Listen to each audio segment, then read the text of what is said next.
The laundry basket felt heavier than usual as Charlotte Thompson carried it down the narrow hallway of her Cleveland home. At 72, she'd learned to pace herself. But tonight, something made her pause outside the kitchen doorway. Michael's voice drifted through the air, low and measured like it always was when he was trying to convince Jessica of something. "Mom will just complain about the walking," he said, the clink of dishes punctuating his words.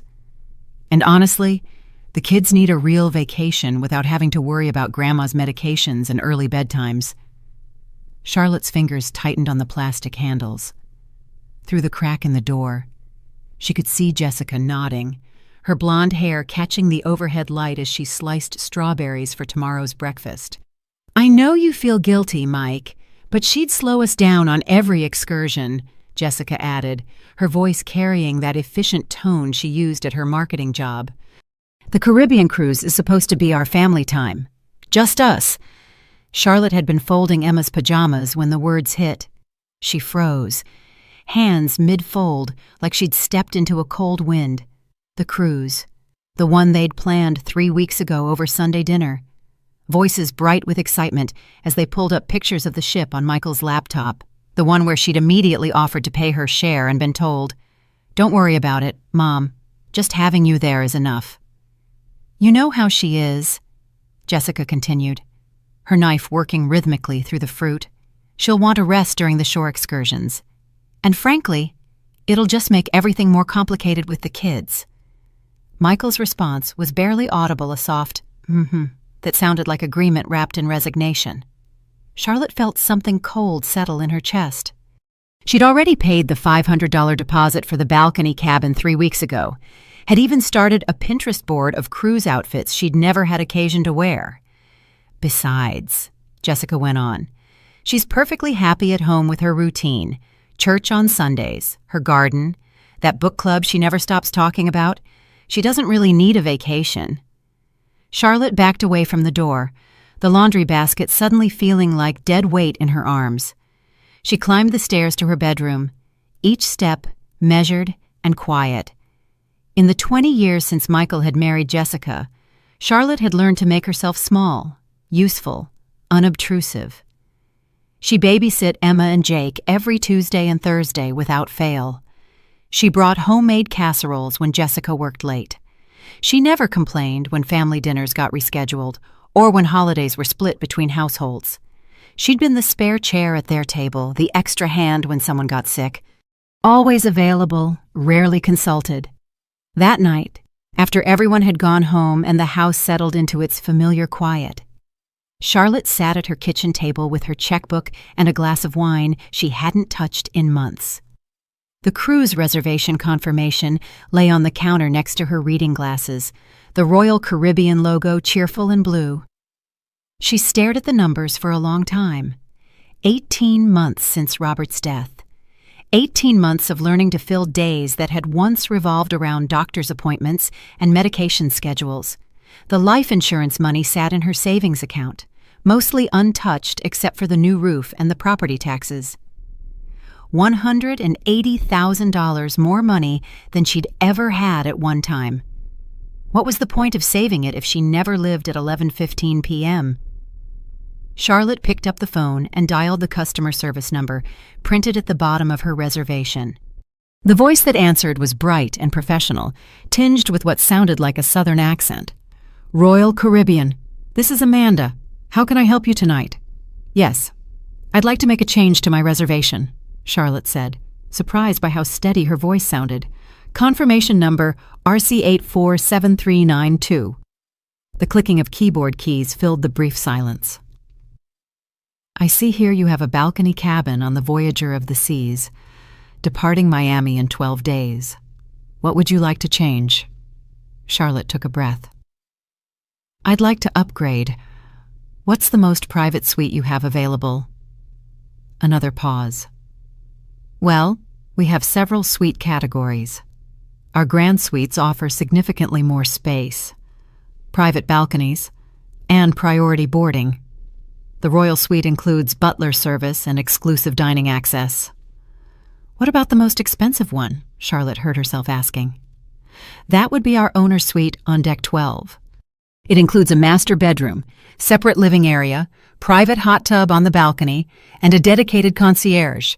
But Mrs. Thompson, I should mention it's significantly more than your current cabin. How much more? The difference would be $7,300. Charlotte thought about Tuesday afternoons with Jake's soccer practice and Emma's piano lessons, about Jessica's tight smiles when she offered to help with groceries, about Michael's distracted hugs that felt more like obligation than affection. "I'll take it," she said.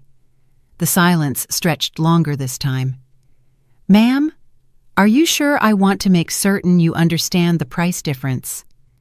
"I'm 72 years old," Charlotte interrupted, her voice gaining strength. "I've been clipping coupons and reusing tea bags since Nixon was president. I'll take it." Amanda's laugh was nervous but warm. "All right, then. Let me process this upgrade for you." When the woman read back the new total, Charlotte didn't flinch. She gave her credit card number, confirmed her early boarding time, and hung up feeling lighter than she had in months. She sat in the quiet kitchen, fingers wrapped around the wine glass she still hadn't touched. So this was how it felt to stop asking for room in your own family and take space instead. The next morning, Charlotte drove to Legacy Village for the first shopping trip she'd taken without a specific purpose in years.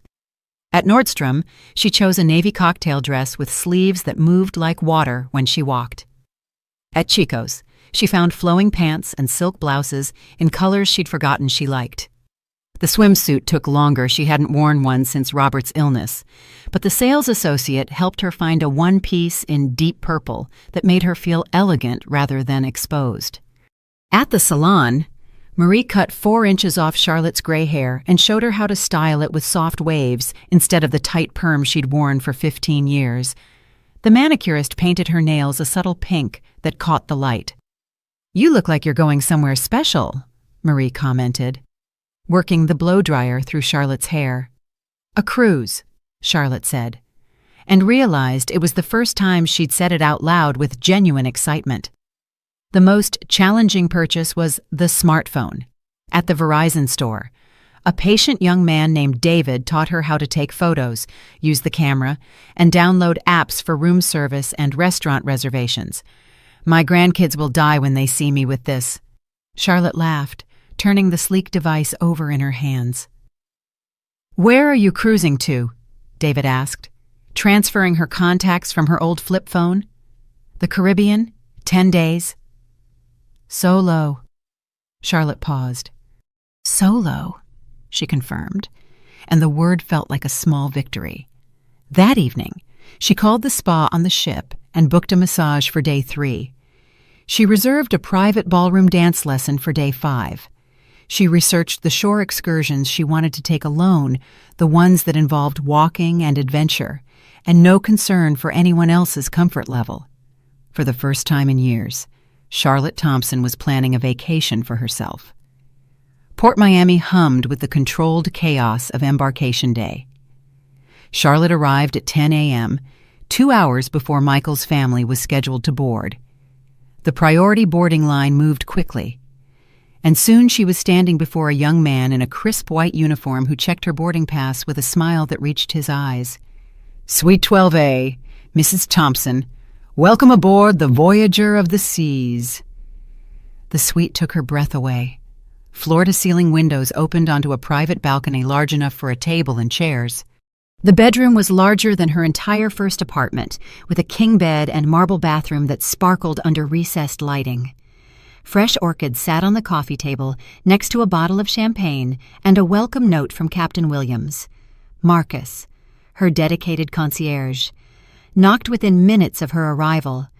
He was perhaps 40, with kind eyes and the sort of attentiveness that made Charlotte feel seen rather than serviced. "Mrs. Thompson, I'm Marcus. I'll be taking care of you during your voyage. May I show you the suite features and help you with unpacking?" "That's very kind, but I think I can manage," Charlotte said, still not quite believing this space was hers. "Of course. I should mention that due to an overbooking situation in the family suites, We've upgraded the Thompson party in booking 847393 to Suite 12B, right next door to you. I wanted to let you know in case the families get a bit noisy." Charlotte's blood went cold. "The Thompson party?" "Yes, a family of 4. Michael and Jessica Thompson with 2 children. They were quite pleased with the upgrade." Charlotte sank onto the leather sofa, her carefully constructed plan suddenly feeling fragile. Of all the suites on this massive ship, her family was right next door. She could already hear Jake's voice through the shared wall, high and excited as he discovered the amenities. "Are you all right, Mrs. Thompson?" Marcus asked, genuine concern in his voice. "Fine," she managed, just surprised by the coincidence. After Marcus left, Charlotte stood at the balcony doors, watching passengers stream up the gangway below. Somewhere in that crowd were Michael, Jessica, Emma, and Jake, probably arguing about luggage and sunscreen and who forgot to pack what. In a few hours, they'd be settling into the suite next door, never imagining that the mother and grandmother they'd left behind was sipping champagne 20 feet away. She had a choice: reveal herself now, before things got complicated, or maintain her privacy and deal with the consequences later. Charlotte poured herself a glass of champagne and chose silence. The ship was a floating city, and Charlotte explored it like a tourist discovering a new country. The adults-only sundeck on level 14 became her refuge, where she could read without the splash and shriek of children in nearby pools. She attended the wine tasting on day 2, learning the difference between Burgundy and Bordeaux from a sommelier who treated her observations seriously. At the art auction, she found herself bidding on a small watercolor of a lighthouse, not because she needed it, but because she wanted it. When the auctioneer called "Sold to the Lady in Blue," Charlotte felt a rush of independence she hadn't experienced in decades. It was at the morning coffee service that she met Grace Martinez, a retired nurse from San Antonio who was traveling alone after her daughter had insisted she was too old for cruising. "Too old," Grace snorted, stirring sugar into her café con leche. "I've been taking care of other people for 47 years. I figured it was time someone took care of me." They sat together on the quiet side deck, sharing stories of adult children who meant well, but saw their mothers as increasingly fragile. Grace's husband had died 3 years earlier, and she'd spent the time since learning to fill a house that felt too big and too quiet. "My daughter wanted me to move into one of those senior communities," Grace said, her voice dry with humor. "You know, the kind where they organize your fun and serve dinner at 4:30. "What did you tell her?" "That I'd rather die independently than live dependently." Grace raised her coffee cup in a mock toast. "Here's to doing what we want, while we still can." Charlotte found herself laughing, really laughing, for the first time in months. The formal dining room intimidated her at first. The array of silverware, the sommelier's questions about wine pairings, the quiet confidence of other guests who seemed to belong in such spaces. But by the 3rd night, Charlotte was requesting tables by the window and engaging the servers in conversation about their home countries and their favorite dishes. She was remembering who she'd been before she became useful. Day 3 brought their first port day in Cozumel, and Charlotte had booked herself on a catamaran excursion that included snorkeling and an open bar. She was applying sunscreen on her balcony when she heard the commotion next door. "Jake, buddy, how are you feeling?" Michael's voice carried concern and fatigue. "My tummy hurts," came Jake's small reply. "Is he running a fever?" Jessica asked, and Charlotte could hear the stress already building in her daughter-in-law's voice. Charlotte pressed closer to the shared wall, guilty but unable to stop listening. 101, Michael said. "The ship's doctor said it's probably something he ate, but he needs to stay hydrated and rest. So, we miss Cozumel." Jessica's voice was flat with disappointment. "That's $400 down the drain. Jess, he's sick. I know he's sick. Michael, I also know this is supposed to be our family vacation, and so far Emma's been bored. Jake's been crying, and we've spent more time in the medical center than we have enjoying anything." Charlotte heard Emma's voice pipe up. "Can we at least go to the pool?" "No, Em, we need to stay with your brother." The silence that followed was heavy with unspoken frustrations. Charlotte found herself torn between sympathy for Jake's illness and a growing understanding that her family's vacation wasn't the perfect escape they'd envisioned. Later that evening, returning from her snorkeling adventure with salt still in her hair and the satisfied tiredness of a day well spent, Charlotte overheard another conversation through the wall. "The medical bill was $250, Michael was saying. "Insurance doesn't cover maritime medical expenses." "Add it to the list," Jessica replied, and there was a brittleness in her voice that Charlotte had never heard before. "The kids' activities, the specialty dining, the photos. This vacation is costing us twice what we budgeted. Maybe we shouldn't have upgraded the kids to the Kids Club premium package. Maybe we shouldn't have come at all." Charlotte sat in her leather chair, her successful day suddenly feeling complicated.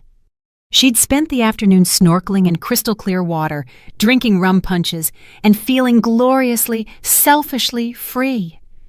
Meanwhile, her family was dealing with sick children, unexpected expenses, and the reality that vacations with kids rarely went according to plan. For the first time since boarding, she felt a stab of guilt. Day 5 brought the captain's formal dinner, and Charlotte had been planning her outfit for days. The navy dress fit perfectly, and the pearl necklace Robert had given her for their 25th anniversary caught the light just right. She felt elegant in a way she'd almost forgotten was possible. The grand ballroom glittered with crystal and candlelight. Charlotte was seated at a table with 3 other couples, all closer to her age, all interesting in their own ways. The conversation flowed from travel stories to book recommendations to gentle gossip about other passengers. When the orchestra began playing after dinner, Charlotte found herself approached by Robert Chen, the ship's arts and entertainment director. He was perhaps 60, with silver hair and kind eyes behind stylish glasses. "Would you care to dance?" he asked, offering his arm with old-fashioned courtesy. Charlotte hadn't danced in years, but muscle memory kicked in as Robert led her through a gentle foxtrot. She was laughing at something he'd said about difficult passengers when she spotted them across the crowded floor. Emma saw her first, 12 years old and sharp-eyed. Emma froze mid-conversation with Jake, her mouth forming a perfect O of surprise. She tugged on Jake's sleeve, pointing directly at Charlotte. "Is that—" Jake's voice carried across the music. Charlotte's step faltered, but Robert smoothly adjusted, spinning her gently so her back was to her family. "Everything all right?" he asked quietly. "My grandchildren just spotted me," Charlotte said, her heart hammering against her ribs. The plot thickens." Before Charlotte could respond, she felt a small hand tugging at her dress. Jake stood beside her, his face a mixture of confusion and delight. "Grandma, what are you doing here?" The music seemed to fade as other dancers noticed the disruption. Charlotte looked down at her grandson's upturned face, seeing wonder there instead of the judgment she'd expected. "Hello, sweetheart," she said, her voice surprisingly steady. "I'm dancing." "But you're supposed to be at home," Emma said, appearing at Jake's side. Both children were dressed for the formal dinner, Jake in a small suit that made him look impossibly grown up, Emma in a dress that Charlotte had helped her pick out months ago. "Grandma!" Michael's voice cut through the ballroom chatter. Charlotte turned to see her son approaching. Jessica close behind, both of them wearing expressions of utter bewilderment. The ballroom felt suddenly too bright, too crowded. Other passengers were beginning to stare, sensing drama in the making. Robert stepped slightly forward, a protective gesture that wasn't lost on Charlotte. "Michael," Charlotte said, inclining her head as if greeting a casual acquaintance. "Jessica, you look lovely tonight."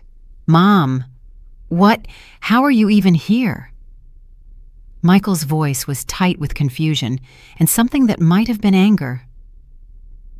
"I'm on vacation," Charlotte replied calmly. "Just like you." Jessica's face had gone pale beneath her carefully applied makeup. "But you said you weren't coming. You said you'd rather stay home with Mittens." "No," Charlotte corrected gently. "You said I'd be more comfortable at home. I never agreed." The silence stretched between them, filled with the distant sound of the orchestra and the quiet murmur of other diners trying not to eavesdrop. Emma broke it first. "Are you staying in a room like ours?" she asked, bouncing slightly on her toes. "Ours has a big balcony and a fruit basket, and the bathroom has a TV." "Something like that," Charlotte said, smiling at her granddaughter's enthusiasm. Michael ran a hand through his hair, a gesture Charlotte recognized from his childhood when he was trying to process something beyond his understanding. "Mom, we need to talk." "Of course," Charlotte agreed. "But perhaps not here." Robert squeezed her hand gently. "It was a pleasure dancing with you, Charlotte. Perhaps we can continue this tomorrow evening." "I'd like that," Charlotte said, grateful for his grace under unusual circumstances. As they walked toward the exit, Jake slipped his hand into Charlotte's. "I'm glad you're here, Grandma," he whispered, "even if Mom and Dad look mad." The next morning arrived with a knock on Charlotte's suite door at precisely 9 a.m. She opened it to find Michael, Jessica, and both children standing in the hallway like a delegation arriving for difficult negotiations. "We brought bagels," Emma announced, holding up a plate from the buffet. "Peace offering." Charlotte stepped aside to let them in, watching their faces as they took in the suite. Jake's mouth fell open at the size of the living area. Emma immediately gravitated toward the balcony doors. "This is bigger than our apartment," Jake breathed. "Much bigger than our room," Jessica added quietly, settling onto the sofa with the careful posture of someone trying to maintain control. Michael remained standing, his hands shoved deep in his pockets. "Mom, I think you owe us an explanation." "Do I?" Charlotte asked, taking the chair across from Jessica. "I booked a cruise. I'm enjoying my vacation. What needs explaining?" "The lying, for starters." Michael's voice carried the edge it had when he was a teenager caught in wrongdoing. "Letting us think you were staying home, not telling us you'd be on the same ship." "I never lied." Charlotte interrupted. "You assumed I wasn't coming because that fit your narrative better." Jessica cleared her throat. "Mrs. Thompson." "Charlotte, I think there's been a misunderstanding." "Has there?" Charlotte's voice remained level, but something in her tone made Jessica shift uncomfortably. "Because I distinctly remember the conversation where you discussed how I'd slow you down and complicate your family time." The color drained from Jessica's face. "You heard that. I was folding Emma's laundry." Charlotte looked at her granddaughter, who was now sitting cross-legged on the floor, listening with the intense focus children brought to adult drama. "Walls are thin in old houses." Michael sank onto the sofa beside his wife. "Mom, we weren't trying to hurt you." "Weren't you?" Charlotte asked. "Because that's what happened. You made a family plan and decided I didn't belong in it. You took my Christmas money, yes. Jake told me about that and used it for a vacation I was explicitly excluded from." "Christmas money." Jessica's voice was barely a whisper. "The $5,000 I gave you in December. You said it was for the kids' college funds." Michael's jaw worked silently. Emma looked between the adults, her 12-year-old social awareness picking up on tensions she couldn't fully understand. "We were overwhelmed," Jessica said finally, her composure cracking. "My mother's been calling every day asking when we're going to give her grandchildren a sibling. My boss has been making noises about the promotion I didn't get because I had to leave early for Jake's soccer games. Your help was wonderful, but it also felt like judgment, like I wasn't doing enough as a mother." Charlotte blinked, surprised by the admission. "Judgment. You always had dinner ready when I worked late. You always knew which forms the kids needed signed. You made it look so easy, being a mother, and I felt like I was failing at everything."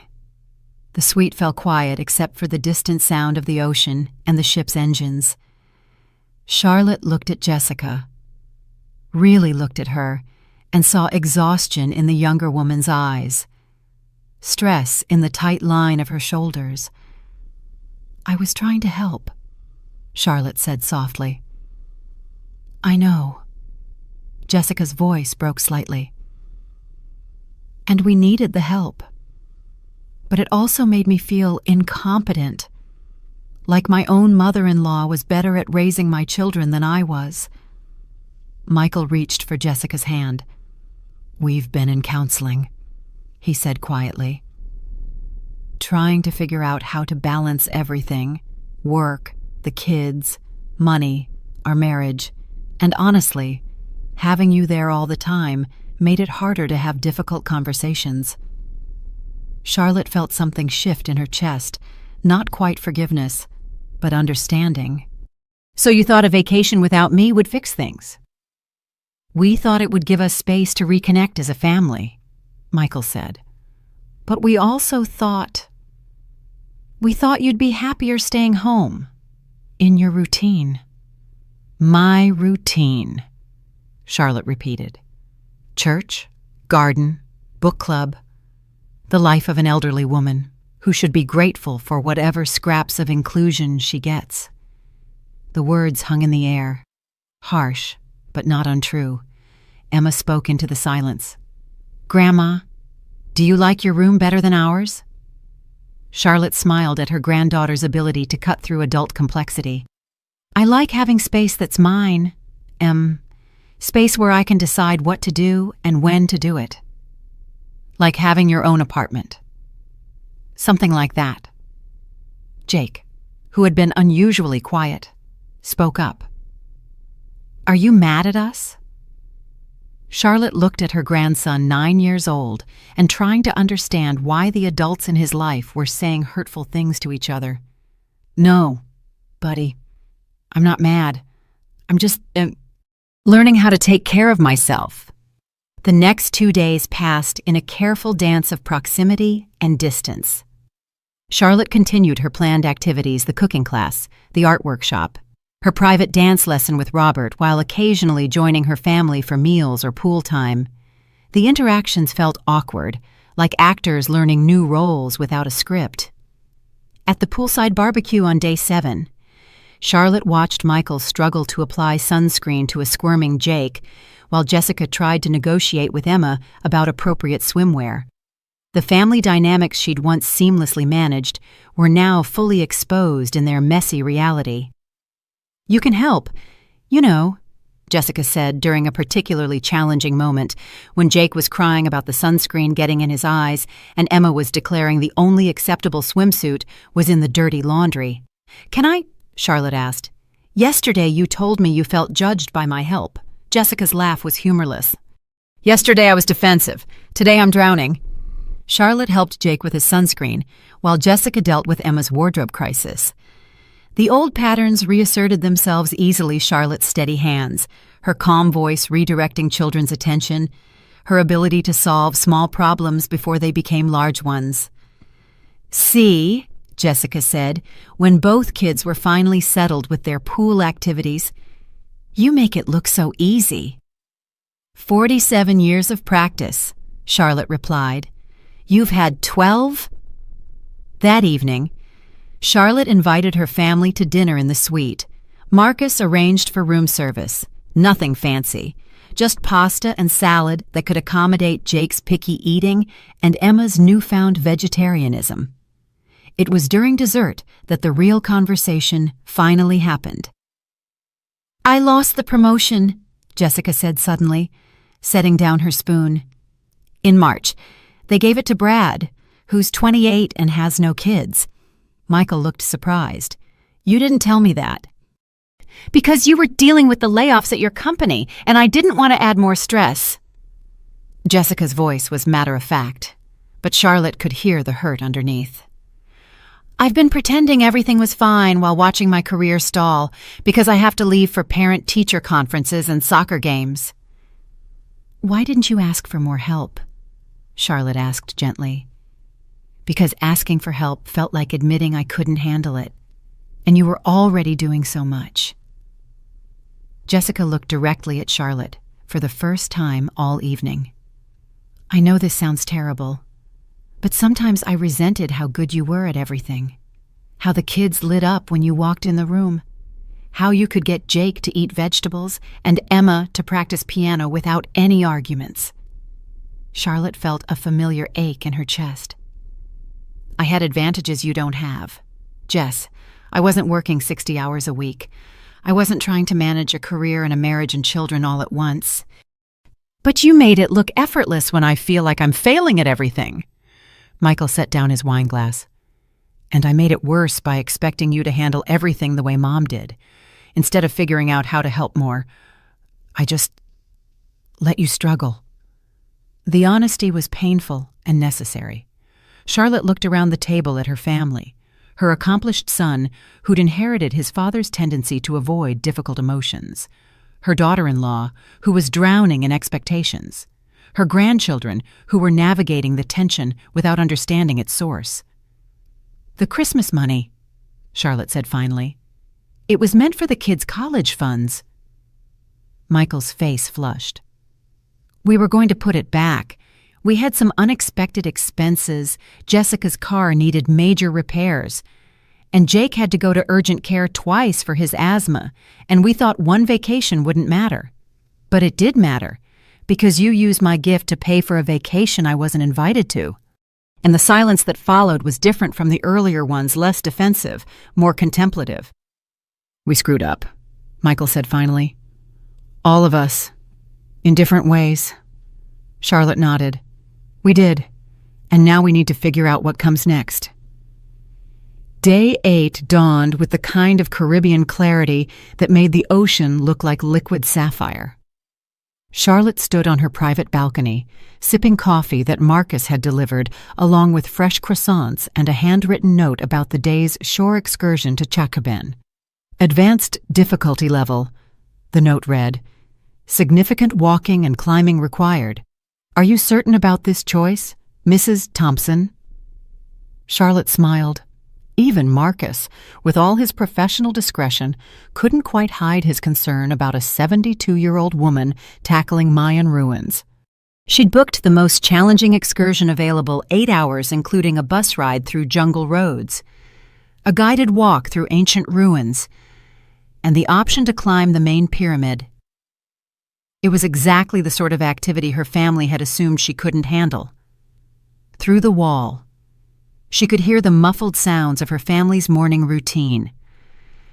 Jessica's voice carried the edge of someone trying to manage multiple moving parts. "Emma, your sunscreen is in the blue bag. Jake, eat your cereal before it gets soggy. Michael, did you remember to charge the camera?" Charlotte had spent 47 years orchestrating similar mornings, the mental gymnastics of remembering who needed what, when, and where. The invisible labor of anticipating problems before they became crises. She felt a brief pang of sympathy for Jessica, followed by something that might have been relief. Not her circus, not her monkeys, not anymore. Grace was waiting in the excursion meeting area, wearing sensible hiking shoes and a hat that had clearly seen multiple adventures. At 68, Grace Martinez moved with the confident stride of someone who'd spent decades on her feet in hospital corridors and had no intention of slowing down now. "Ready for an adventure?" Grace asked, adjusting her day pack. "More than ready," Charlotte replied. The bus was half full of passengers who'd chosen challenge over comfort. A retired couple from Denver comparing this trip to their recent hike through Patagonia. 2 women in their 50s celebrating a divorce with what one called aggressive tourism. A family with teenage sons who looked less than thrilled about spending the day with ancient architecture.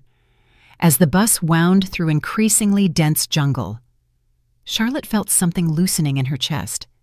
Each mile away from the ship was a mile away from the careful negotiations of family dynamics, the watchful eyes assessing whether she was keeping up, fitting in, causing problems. Their guide, Miguel, was a compact man in his 40s whose enthusiasm for Mayan history was infectious. He explained how Chachobin had been a major trading center, its pyramids and plazas bustling with activity for over 1,000 years before being reclaimed by the jungle. The Maya understood something we sometimes forget, Miguel said as they entered the archaeological site, that human achievement requires both individual effort and community support. Each stone in these pyramids was placed by someone who understood their role in something larger than themselves. The ruins emerged from the jungle like a dream half-remembered, massive stone structures covered in vines, their geometric precision still evident despite centuries of tropical weather. Charlotte moved slowly through the complex, reading plaques, listening to Miguel's explanations, feeling the weight of history in the humid air. "The main pyramid is 75 feet tall," Miguel announced when they reached the base of the largest structure. "Climbing is optional, but recommended for those who are physically able. The view from the top is spectacular, and there's something profound about standing where Maya priests once performed ceremonies to their gods."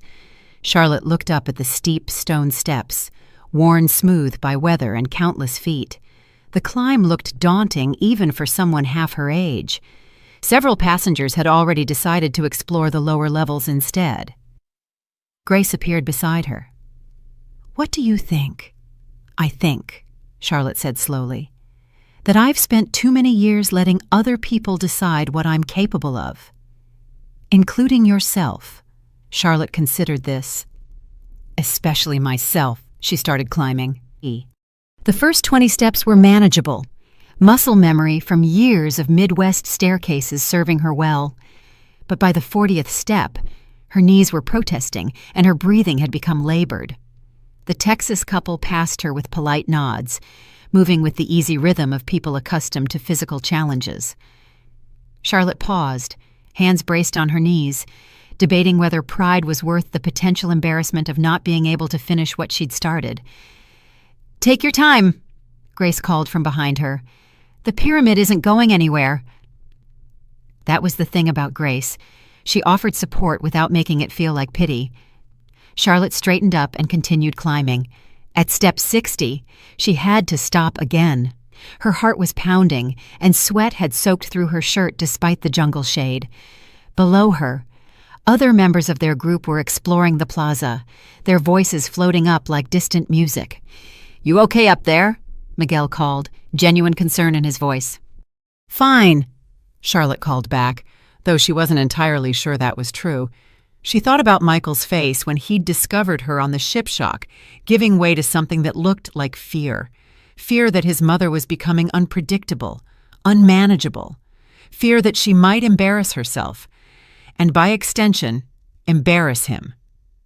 She thought about Jessica's careful assessment of every restaurant menu, every activity, every social situation, always considering whether Charlotte would be comfortable, whether she'd slow them down. She thought about the conversation she'd overheard. "She'll just complain about the walking." Charlotte resumed climbing. By step 80, she'd found a rhythm, slow but steady, pausing when she needed to, ignoring the voice in her head that sounded suspiciously like Jessica suggesting this might be too much for someone her age.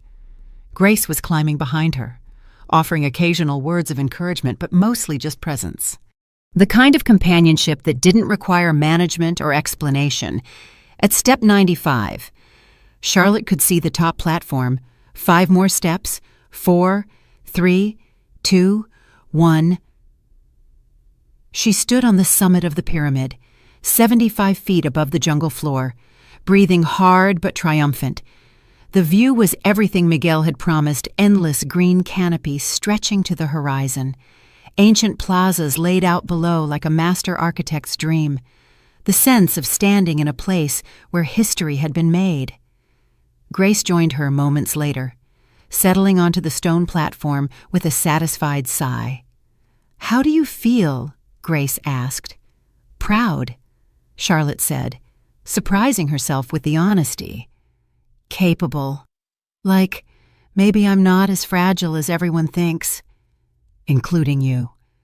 Charlotte looked out over the jungle, thinking about the woman who'd boarded the ship 8 days ago, careful, accommodating, invisible. That woman would never have attempted this climb. That woman would have stayed at the bottom, taking pictures of other people's adventures. "Especially me," she admitted. They sat in comfortable silence, sharing water and granola bars while other climbers came and went.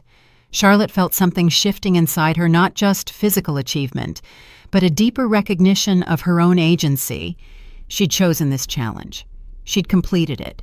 No one had helped her or hindered her or made the decision for her. It was a small thing, climbing an ancient pyramid, but it was also everything. Meanwhile, back on the ship, Michael and Jessica were having their own reckoning.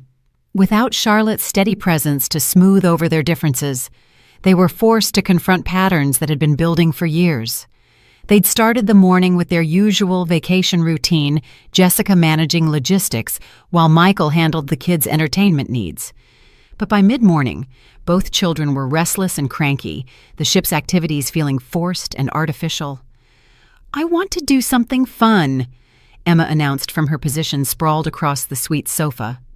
"Not kid stuff. Real stuff." "The rock climbing wall is real," Michael offered, looking up from his laptop where he'd been checking work emails, despite promising Jessica this would be a phone-free vacation. "That's not what I mean," Emma said, with the exasperated patience of a 12-year-old explaining obvious things to dense adults. "I mean like what Grandma's doing. Adventures." Jake, who'd been building a Lego castle on the coffee table, looked up. "Grandma's on an adventure. She went to see old buildings in the jungle," Emma said. "With that nice lady from Texas, while we're stuck here doing nothing." Jessica set down her magazine. "We're not stuck. There are plenty of activities." "Kid activities," Emma corrected. "Grandma gets to do grown-up things because she's by herself. She doesn't have to worry about us." The observation hung in the air with uncomfortable accuracy. Michael closed his laptop, finally giving the conversation his full attention. "Is that how you see it?" he asked. "That Grandma's having more fun because she doesn't have to take care of us?" Emma shrugged. "Isn't she?" Michael and Jessica exchanged glances. Out of the mouths of babes. "Maybe," Jessica said slowly. "We should talk about that." They moved to the balcony while the kids returned to their activities inside. The ocean stretched endlessly blue, dotted with other cruise ships and the occasional sailboat. Jessica gripped the railing, her knuckles white. "She's right, isn't she?" Jessica said. "Mom's having the vacation she actually wanted because she doesn't have to manage our needs." Michael nodded reluctantly. "And we're having a harder time because we're used to having her manage things.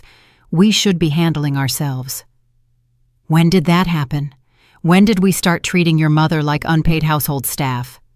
"Gradually," Michael said. "And with the best intentions. She offered to help. We needed help. And somewhere along the way it became expected instead of appreciated." Jessica was quiet for a long moment, watching seabirds dive for fish in the ship's wake. "I resent her," she said finally. "What? I resent her. And I feel guilty about resenting her. It's a horrible cycle." Jessica's voice was barely audible. "She makes everything look so easy. Parenting, managing a household, keeping everyone happy. I watch her with Emma and Jake, and they respond to her in ways they don't respond to me. That's experience, not judgment. I know that intellectually, but emotionally, it feels like she's showing me all the ways I'm failing." Michael reached for his wife's hand. "You're not failing. I feel like I am. Every day. I can't keep up with work demands and still be the mother I want to be. I can't manage the house the way your mother did when you were growing up. I can't make dinner every night and help with homework and remember which forms need to be signed and still have energy for us. So, we lean on Mom, and she enables it because helping makes her feel needed. And I resent the help while depending on it, which makes me feel like a terrible person. They stood in silence, the weight of unspoken truths settling between them. A family walking by on the deck below was laughing about something, their voices carrying the easy joy that had been missing from Michael and Jessica's interactions for months. "We need to change," Michael said finally. "How? I don't know. But this cruise has shown me that we can't keep expecting Mom to be our safety net. And more than that, we shouldn't want her to be—" Jessica nodded slowly. "She deserves her own life, and we need to learn how to manage ours without her." Inside the suite, Emma was helping Jake with a particularly challenging section of his Lego castle. Her patience with her younger brother, a reminder that the Thompson children were more capable than their parents sometimes gave them credit for. "Think they'll figure it out?" Emma asked quietly, glancing toward the balcony where their parents were deep in conversation. "Eventually," Jake said with 9-year-old wisdom. "Grown-ups are slow learners." That evening, Charlotte returned to the ship tired but exhilarated. The bus ride back had been filled with shared stories and photos, the easy camaraderie of people who'd accomplished something challenging together. Grace had dozed against Charlotte's shoulder during the last hour, and Charlotte had watched the jungle give way to resort developments and finally to the port where their floating city waited. She'd climbed a Mayan pyramid. She'd spent 8 hours in temperatures that would have had her family insisting she needed to rest in air conditioning. She'd navigated uneven terrain, managed her own hydration and sun protection, and made decisions based entirely on her own comfort level. It had been years since she'd tested herself against something genuinely difficult. Years since she'd been the protagonist of her own story rather than supporting cast in everyone else's. Marcus greeted her at the suite with a warm smile and an ice-cold towel that felt like heaven against her sun-heated skin. "Successful expedition, Mrs. Thompson." "Very successful," Charlotte said, accepting the towel gratefully. "Though I think I may have discovered muscles I'd forgotten I had." "The mark of a day well spent. Shall I run a bath for you?" "That would be wonderful." As Charlotte soaked in the marble tub, she reflected on the day's insights. The physical challenge had been real, but the mental shift was more significant. For 8 hours, she'd been responsible only for herself. She'd made decisions based on her own interests and capabilities without considering anyone else's comfort or convenience. It was a revelation and a reminder she was still capable of growth, still capable of surprise, still capable of being more than the sum of other people's expectations. The realization felt like coming home to herself. The final formal night of any cruise carried a particular poignancy, the awareness that magical things were coming to an end. That ordinary life waited just beyond the horizon. Tonight's theme was Masquerade Ball, and Charlotte had spent the afternoon preparing with the care of someone dressing for a performance. The mask she'd chosen was elegant black lace that complemented her navy dress without overwhelming it. She'd styled her hair in a soft updo that showed off Robert's pearl earrings, and for the first time in months, she'd applied makeup with attention to enhancement rather than mere coverage. Standing before the suite's full-length mirror, Charlotte saw a woman she'd forgotten existed. Not young, but vital. Not conventional, but striking. Not invisible, but commanding attention through sheer presence. Robert was waiting for her at the ballroom entrance, distinguished in a black tuxedo and simple black mask that made his silver hair look particularly elegant. When he saw her, his smile was warm with genuine appreciation. "Charlotte, you look absolutely stunning." "I feel like someone I used to be," she replied, accepting his offered arm. "Someone I'd forgotten." "Or someone you're becoming." The grand ballroom had been transformed into something from a fairy tale. Dramatic lighting cast shadows that danced across flowing fabric draped from the ceiling. The orchestra was positioned on a stage decorated with enormous feathers and crystals that caught the light like captured stars. Couples moved across the polished floor in a kaleidoscope of colors and textures, their masked faces adding an air of mystery and possibility. Charlotte and Robert found their rhythm immediately, moving through a foxtrot with the easy synchronization of dance partners who trusted each other completely. Other couples nodded politely as they passed, and Charlotte realized she was being seen as part of an elegant pair rather than a grandmother trying to keep up. "You've been practicing," Robert observed as he led her through a gentle spin. "YouTube videos," Charlotte admitted with a laugh. "The internet is a wonderful thing for secret education." They danced through 3 songs before Charlotte noticed her family. They were seated at a table near the back of the ballroom, dressed formally, but looking somewhat out of place among the evening's theatrical glamour. Michael wore the same suit he'd worn to weddings for the past 5 years, serviceable but uninspired. Jessica's dress was pretty but safe, the kind of choice made by someone who didn't want to risk standing out. Emma and Jake, however, were clearly enchanted by the evening's pageantry. Emma wore a dress that made her look older than her 12 years, paired with a mask decorated with silver stars. Jake's child-sized tuxedo was slightly too big, but his bow tie was perfectly straight, and his black mask made him look like a miniature superhero. "Your family?" Robert asked, following her gaze. "Yes. Would you like to say hello?" Charlotte considered this. Part of her wanted to maintain the evening's magic, to exist in this elegant bubble, where she was simply a woman at a ball rather than a grandmother managing family dynamics. But another part, the part that had climbed a Mayan pyramid earlier that day, felt ready for whatever came next. "In a moment," she said. "One more dance first." The orchestra began a slow waltz, and Robert led her through the steps with gentle confidence. Charlotte closed her eyes and let herself be carried by the music, by the sense of moving through space with grace and purpose. When she opened them again, she was smiling. "Now I'm ready," she said. They approached the family table as the song ended, Charlotte's hand still resting lightly on Robert's arm. The effect of their arrival was immediate and varied. Emma's face lit up with delight. Jake's mouth fell open with surprise.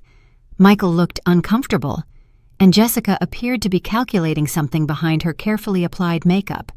"Good evening," Charlotte said, as if greeting casual acquaintances, rather than the family she'd been managing for 2 decades. "Grandma!" Emma jumped up from her chair, her mask slightly askew with excitement. "You look like a princess, like a real princess from a movie." "Thank you, sweetheart. You look quite beautiful yourself." Jake was staring wide-eyed at Robert, taking in the elegant tuxedo and the easy way he carried himself. "Are you Grandma's boyfriend?" Charlotte laughed, a real laugh that drew smiles from nearby tables and reminded everyone present that joy was contagious. "Robert is my friend who happens to be an excellent dancer." "Mrs. Thompson," Robert said, offering a slight bow to Jessica that managed to be both respectful and theatrical. "Mr. Thompson, your mother is quite remarkable." Michael stood awkwardly, clearly trying to process the image of his mother as part of an elegant couple rather than the helpful grandmother who babysat and brought casseroles. "Yes, she is." "Would you care to dance with your grandmother?" Robert asked Emma with old-world courtesy. "I'd be happy to show you some basic steps." Emma's face transformed with delight. "Really? Can I?" "Mom." Jessica nodded.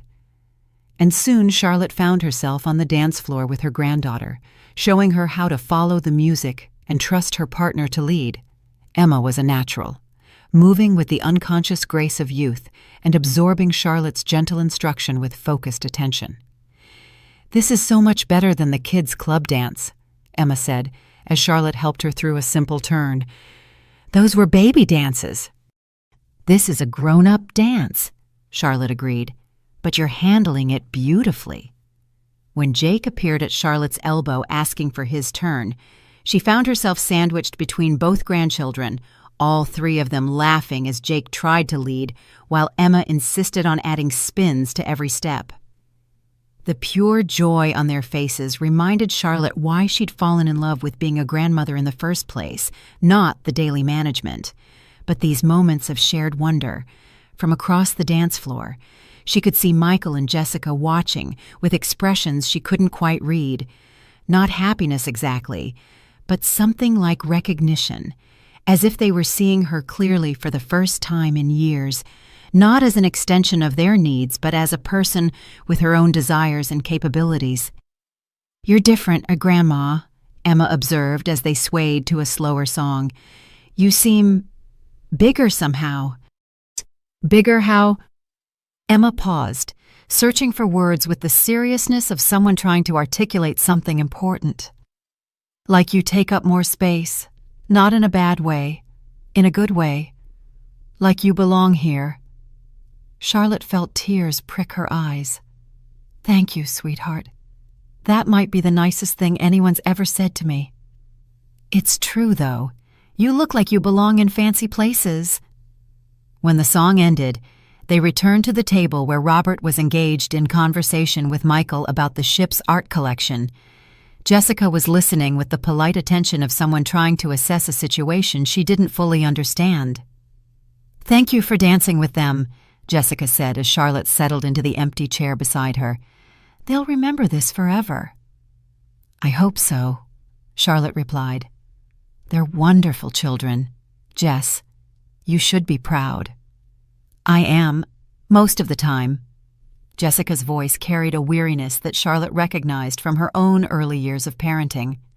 "It's just hard sometimes, knowing what kind of mother I want to be versus what I'm actually capable of."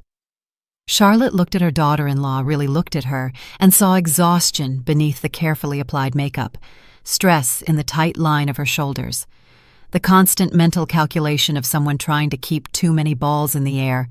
"You're doing better than you think," Charlotte said gently. "Am I? Ask me again in 20 years.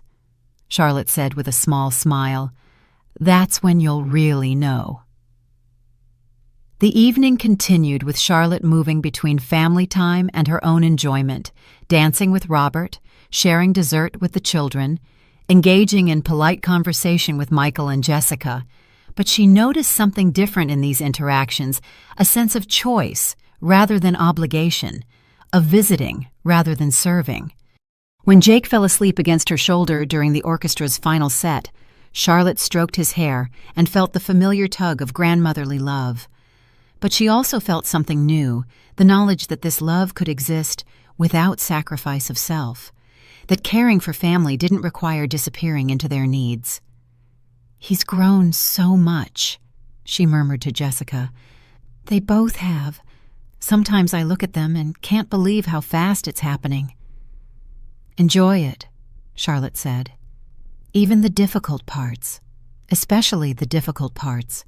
They pass more quickly than you think." As families began gathering their things and children began drooping with tiredness, Charlotte stood to say her goodbyes.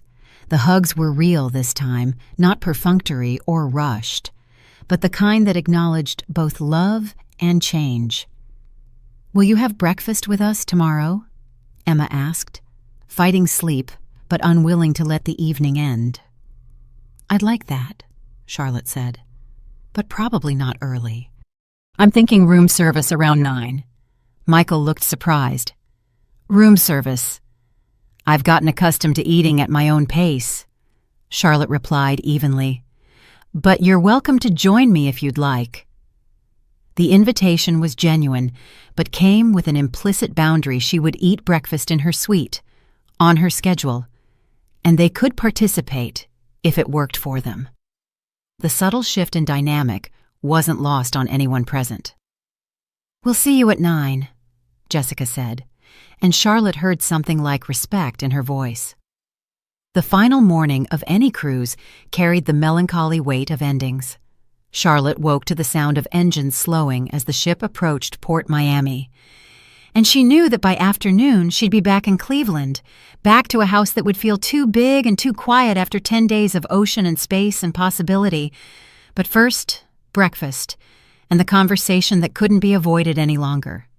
Marcus arrived at 8:30 with her usual coffee service and a knowing look. "Your family will be joining you this morning." "At 9. Shall I arrange for additional place settings?" "Please. And Marcus." Charlotte paused, realizing this might be their final interaction. "Thank you for everything. You've made this trip extraordinary." His smile was warm and genuine. "It's been my pleasure, Mrs. Thompson. You've reminded me why I love this job." Charlotte was arranging fresh flowers from the welcome bouquet when the knock came. She opened the door to find all 4 of them dressed for travel, but looking like they'd rather be anywhere else than having this conversation. "Come in," she said, stepping aside. "I ordered enough food for everyone." The suite felt different this morning, less like a sanctuary and more like a stage set being struck. Tomorrow, it would house different guests with different stories, and Charlotte's 10 days of self-discovery would exist only in memory and photographs.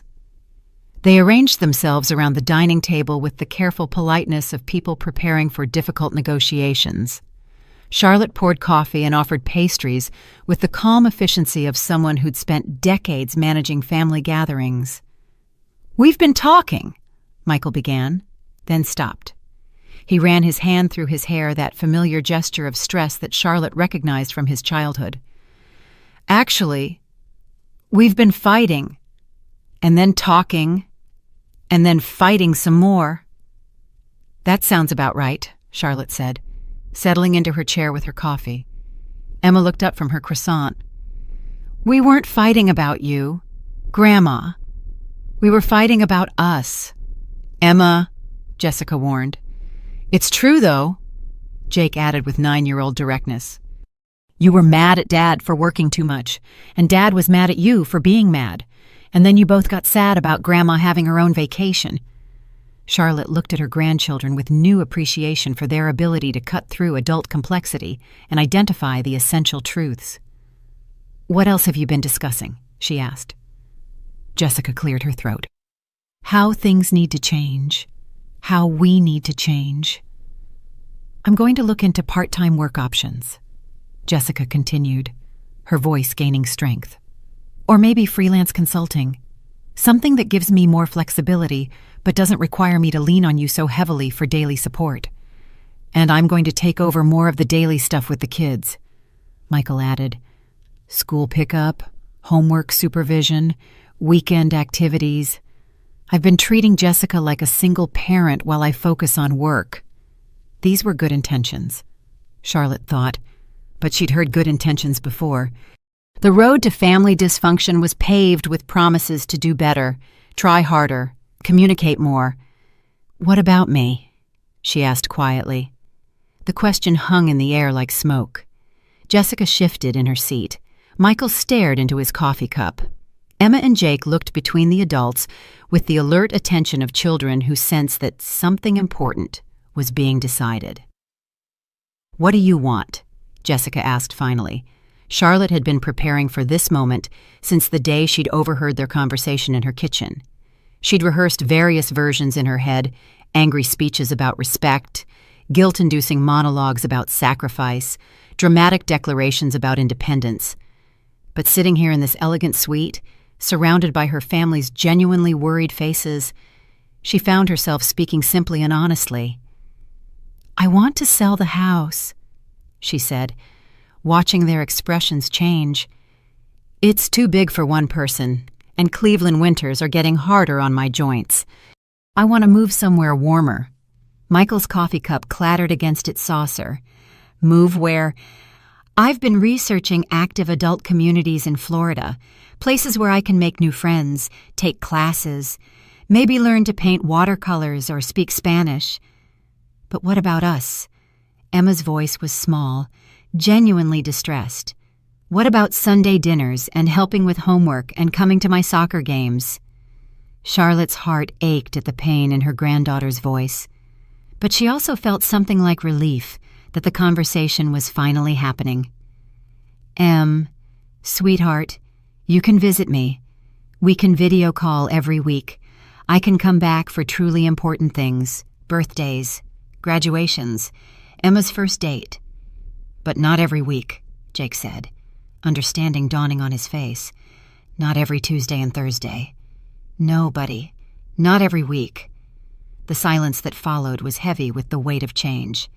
Charlotte had expected resistance, arguments, emotional manipulation. Instead, she saw something like relief in Jessica's expression. "You deserve your own life," Jessica said finally. "I'm sorry it took me so long to see that."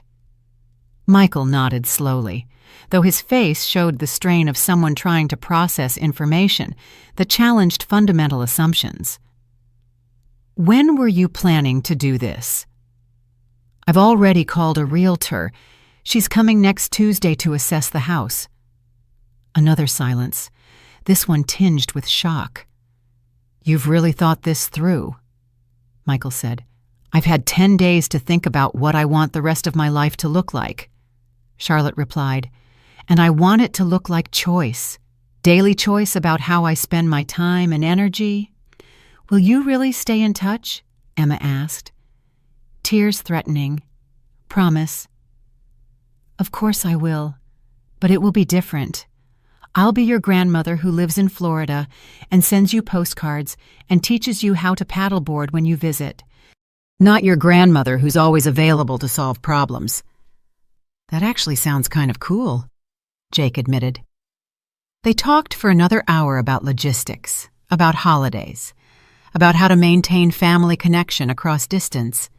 It wasn't easy. There were tears from Emma, worried questions from Jake, visible anxiety from Michael about managing family life without his mother's safety net, but there was also something like respect in their voices when they spoke to her, as if they were finally seeing her as a person with her own needs and desires rather than a resource to be managed. The conversation was interrupted by an announcement over the ship's intercom. "Ladies and gentlemen, we are now docked in Port Miami. Passengers with luggage tags 1 to 3 may begin disembarkation." "That's us," Michael said, checking his boarding pass from the first day. The irony wasn't lost on anyone. They were among the first to leave, while Charlotte, with her suite privileges, would be among the last. The goodbyes were awkward and emotional and real. Emma hugged Charlotte fiercely, whispering promises to call every week and visit for spring break. Jake was more philosophical, patting her arm and telling her that Florida had good beaches for finding seashells. Michael's hug was longer than usual, and Charlotte could feel the weight of unspoken apologies and anxieties in his embrace. "I'm proud of you," he whispered in her ear. "It took courage to do this." "It took necessity," Charlotte corrected gently. "But thank you." Jessica's hug was the biggest surprise, genuine warmth instead of obligatory politeness. "Take care of yourself?" Jessica said. "Really take care of yourself. You've earned it."